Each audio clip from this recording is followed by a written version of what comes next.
तो हेलो दोस्तों, तो आज की इस वीडियो में हम पढ़ने वाले हैं बायोलॉजी 9th क्लास के chapter number 1 the fundamental unit of life. तो चलिए, और ये वन शॉर्ट डिवीज़न होने वाला है, तो इसमें हम शॉर्ट में पढ़ेंगे पूरा और 10 मिनट्स के अंदर अंदर चैप्टर को ख़त्म करेंगे। तो चलिए शुरू करते हैं। तो सबसे पहले सेल की बात कर ले, तो fundamental unit of life is called cell. मतलब जो हमें जो ज़िंदगी है हमारी, तो उसको फंडामेंटल यूनिट ऑफ लाइफ, मतलब जो हमारी एक कोशिका है, हमारा मतलब एक छोटा सा भाग है, तो उसी को हम कहते हैं सेल।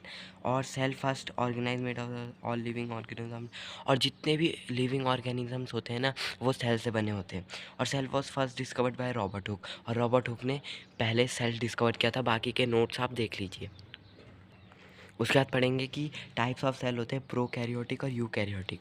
प्रो मतलब जो पुराने वाले सेल्स होते हैं, जिनका मतलब जो न्यूक्लियस वेल डेवलप नहीं होता, और जो उनका वो होता है, क्या बोलते हैं, जेनेटिक मटेरियल, वो ना साइटोप्लाज्म में फ्लोट करता है फ्रीली। और दूसरे नंबर पर आता है यूकैरियोटिक, जो हमारे सेल्स होते हैं वो नए टाइप के होते हैं, और आप इनका डिफ्रेंशिएट देख सकते हैं, लीजिए। फिर उसके बाद आते हैं टू टाइप के सेल होते हैं, एक होता है प्लांट सेल, एक होता है एनिमल सेल। तो ठीक है, ये प्लांट सेल प्लांट्स में होते हैं और एनिमल सेल एनिमल्स में होते हैं। ठीक है, प्लांट सेल में सेल वॉल होती है, प्लास्टिड्स होते हैं। पर जो एनिमल सेल होते हैं उसमें सेल वॉल भी नहीं होती है और प्लास्टिड्स भी नहीं होते हैं।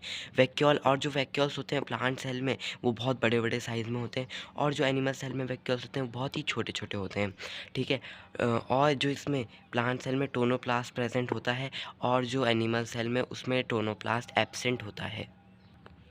तब हम पढ़ेंगे कंपोनेंट्स ऑफ सेल, मतलब कि सेल में क्या क्या पाया जाता है। ठीक है, तो सबसे पहले आता है सेल वॉल। सेल वॉल तो आपको पता ही होगी, जो आउटर कवरिंग होती है मतलब सेल की। ठीक है, जो प्लाज्मा मेम्ब्रेन के बाहर होती है सेल वॉल, मतलब जो वॉल टाइप की रिजिड होती है बहुत, उसी को कहते हैं सेल वॉल। और ये सिर्फ प्लांट सेल में होती है, एनिमल सेल में नहीं होती है।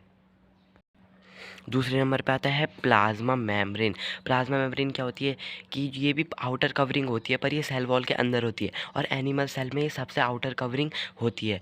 ठीक है, आप ये याद रख लीजिए कि प्लांट सेल में दोनों होते हैं, सेल वॉल और प्लाज्मा मेम्ब्रेन दोनों होते हैं। ठीक है, पर जो एनिमल सेल होता है उसमें सिर्फ प्लाज्मा मेम्ब्रेन ही होता है। फिर हम पढ़ेंगे transport across the membrane. Membrane के आर पार ट्रांसपोर्ट कैसे होता है, तो इसकी टू प्रोसेस होती है, एक होती है डिफ्यूजन, दूसरी होती है ऑस्मोसिस। सबसे पहले बात करें डिफ्यूजन की, तो जब मूवमेंट होती है गैस पार्टिकल्स और वाटर्स की from high concentration to the lower concentration across the membrane is known as diffusion. मतलब जैसे जैसे कि अगर कंसनट्रेशन बाहर ज़्यादा है और अंदर कम है, तो बाहर से अंदर के लिए जो गैस पार्टिकल्स होंगे वो आएंगे, या फिर अंदर ज़्यादा है बाहर कम है तो अंदर से बाहर जाएंगे। ये होता है डिफ्यूजन। और दूसरी तरफ ओस्मोसिस देखें तो ये भी सेम सेम ही होता है, movement of solute particles from medium of high concentration to the lower concentration. ठीक है, तो मतलब जिधर भी ज़्यादा कंसनट्रेशन होगा उधर से पानी अंदर आ जाएगा, या फिर जैसे सेल के अंदर ज़्यादा कंसनट्रेशन है तो वहाँ से पानी बाहर निकल जाएगा। जैसे एग्जांपल है कि हम रेजिन होते हैं, जैसे जैसे कि वो होते हैं, क्या बोलते हैं उन्हें, किशमिश किशमिश। तो अगर हम उन्हें पानी में रात भर रखें तो फूल जाते हैं, क्योंकि जो बाहर का कंसनट्रेशन है वो ज़्यादा है और अंदर का कम है। तो जो बाहर का कंसनट्रेशन से अंदर के लिए वो पानी आ जाता है, और फिर वो एकदम स्वेलअप हो जाता है। तो हम पढ़ेंगे types of solution. Hypotonic solution होते हैं जब जब जो रेजिन होता है वो एकदम फूल के मोटा हो जाता है, जब उसके अंदर बहुत सारा पानी चला जाता है। जब उसके अंदर कंसनट्रेशन कम होता है तो उसके अंदर पानी डाला जाता है, तो उसके बाद वो एकदम फूल के बड़ा हो जाता है। हाइपोटोनिक तो इसका उल्टा है। जो हाइपोटोनिक जो वो होता है जब रेजिन पूरा सिकुड़ जाता है, जैसे रेजिन के अंदर से सारा का सारा कंसनट्रेशन बाहर आ गया हो। और आइसोटोनिक जो बिल्कुल ही इनसे अलग है, मतलब सेल के बाहर भी सेम सिचुएशन है और सेल के बाहर भी सेम कंसंट्रेशन है, दोनों के बाहर दोनों मतलब सेम सेम है, तो उसको बोलेंगे आइसोटोनिक सॉल्यूशन। अब हम पढ़ेंगे nucleus. Nucleus brain of the cell होता है, आपको बताइए, और ये सारे फंक्शंस परफॉर्म करता है वो किसके, सेल के। और इसमें डबल मेम्ब्रेन होती है, आउटर और इनर। ठीक है, आउटर और इनर, जैसे कि माइटोकॉन्ड्रिया में भी हम पढ़ेंगे कि उसमें भी आउटर और इनर जो होती है मेम्ब्रेन होती है वो होती है। और जो जो साइटोप्लाज्म, जैसे जो पहले तो हम साइटोप्लाज्म बोलते हैं, जो सेल और न्यूक्लियस मेम्ब्रेन के अंदर होता है उसको हम साइटोप्लाज्म कहते हैं, जेली लाइक स्ट्रक्चर।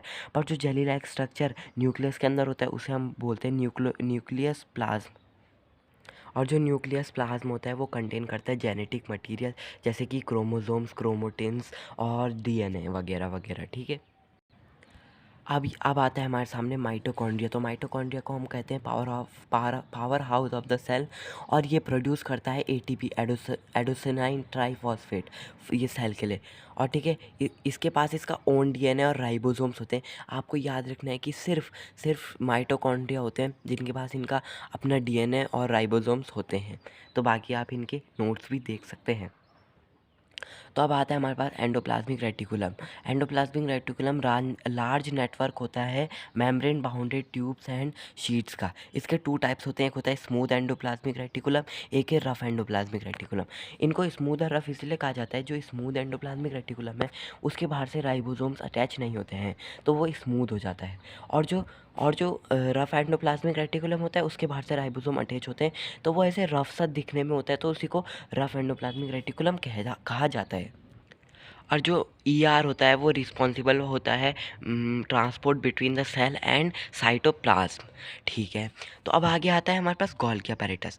इसका काम मतलब मेनली ये होता है कि जो ये पैकेजिंग का काम करता है, ये किसी भी चीज़ को पैक करता है और सेल के अंदर इधर से उधर ट्रांसपोर्ट करता है। ये सेल के बाहर भी ट्रांसपोर्ट कर सकता है और ये सेल के अंदर भी ट्रांसपोर्ट कर सकता है। ठीक है, तो इसके नोट्स आप देख सकते हैं। फिर उसके बाद आता है lysosomes. These are known as suicidal bags. अब देखिए, जो भी अनवांटेड चीज़ होती है, अनवांटेड चीज़ जैसे कि कुछ भी प्लांट में होती है और उसको इन्हें साफ़ करने का काम होता है, ये इनके अंदर होते हैं digestive enzymes, powerful digestive enzymes, जो कि हेल्प करते हैं कि किसी भी चीज़ को, अनवांटेड चीज़ को डिस्ट्रॉय करने के लिए। पर जब सेल डिस्ट्रॉय होने लगता है तो ये अपने आप फट जाते हैं, ये अपने आप सुसाइड कर लेते हैं, तभी इन्हें सुसाइडल बैग कहा जाता है। और ये बर्स्ट होकर इनके अंदर के एंजाइम्स पूरे सेल को डिस्ट्रॉय कर देते हैं, इसीलिए इनको कहा जाता है सुसाइडल बैग्स। तो आप इसके नोट्स देख सकते हैं।